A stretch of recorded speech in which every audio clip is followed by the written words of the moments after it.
జిల్లా పరిషత్ ఉన్నత పాఠశాల చిట్యాల ఇన్ఛార్జి ప్రధాన ఉపాధ్యాయులు సంజయ్ సార్ గారు, నా తోటి సహా ఉపాధ్యాయులు, విద్యార్థులు మనం ఇంతమంది అంశం చెప్పుకున్నాం. సర్వేపల్లి రాధాకృష్ణన్ గారి జయంతి, ఉపాధ్యాయ దినోత్సవం రేపు సెలవు కనుక సెప్టెంబర్ 5 ముందస్తుగా ముందే జరుపుకుంటున్నాం. మీకు అందరూ బాగానే చెప్పిండు, నేను కొన్ని విషయాలు చెప్పి ముగిస్తాను. సర్వేపల్లి రాధాకృష్ణన్ గారు మద్రాసుకు దగ్గరలో ఉన్న తిరుత్తని, అంటే 60 కిలోమీటర్ల దూరంలో ఉన్న తిరుత్తనిలో వీరస్వామి, సర్వేపల్లి వీరస్వామి సీతమ్మ అనే పుణ్య దంపతులకు జన్మించాడు. ఆయన మద్రాస్ యూనివర్సిటీలో చదువుకున్నాడు. ఫిలాసఫీ, చాలా ఉన్నత చదువులు చదివి ఇండియన్ ఫిలాసఫీ కూడా రచించిండు, భారతీయ తత్వశాస్త్రం. 1888 సెప్టెంబర్ 5న జన్మించాడు. అది అందరూ చెప్పిండు. ఆయన మరణించింది 1975 ఏప్రిల్ 17న. ఆయన ఒక ఉపాధ్యాయుడిగా ఎదిగి తర్వాత రాష్ట్రపతి పదవి వరకు కూడా ఎదిగిన మహనీయుడు.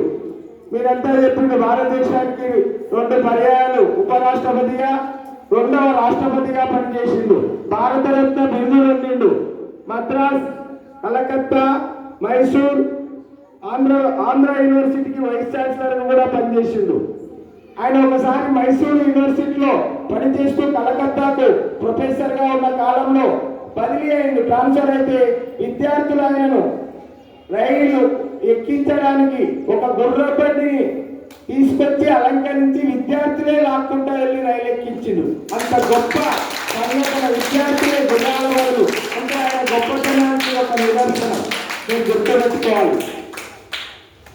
ఇంకొకటి, ఆయన భారతీయ తత్వశాస్త్రాన్ని పాశ్చాత్య తత్వశాస్త్రాలకు అన్వయించి భారతదేశం యొక్క హైందవ ధర్మాన్ని, గొప్పతనాన్ని, సర్వమత అభిమానాన్ని కూడా చాటిన మహనీయుడికి, దేశంలో అన్ని కులాలు మతాలు సమానమే అని మన తత్వశాస్త్రాన్ని చెప్పిన మహనీయుడు. ఇండియన్ ఫిలాసఫీ అంటే అది. అటువంటి ఆయనకు మన భారతదేశం భారతరత్న ఇచ్చి గౌరవించుకుంది. వైస్ ఛాన్సలర్గా పనిచేసిండు కనుక ఆయన ఒక ఉపాధ్యాయుడు. అంటే యూనివర్సిటీలో ప్రొఫెసర్ అంటారు కనుక ఉపాధ్యాయుడే. కనుక ఆ ఉపాధ్యాయ పదవి నుంచి రాష్ట్రపతి పదవిలో, అంటే రాష్ట్రపతి పదవి ఉన్నప్పుడు విద్యార్థులు, ఆయన పూర్వ విద్యార్థులు, ఒక టీచర్ రాష్ట్రపతి ఏంటంటే విద్యార్థులు గర్వకారణంగా భావించి ఆయనను కలిసిండు.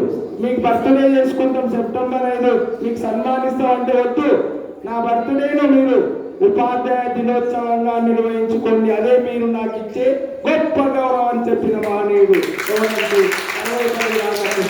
కనుకనే మన భారతదేశం ఆయన జన్మదినాన్ని ఉపాధ్యాయ దినోత్సవంగా నిర్వహించుకుంటుందని మీరు కూడా ఉపాధ్యాయులుగా సమాజానికి ఆదర్శంగా ఉండి ఆయన ఆ సర్వేపల్లి రాధాకృష్ణన్ ఆదర్శంగా తీసుకొని ఉన్నత భావి భారత పౌరులుగా ఎదగాలని ఆశిస్తూ ముగిస్తున్నారు.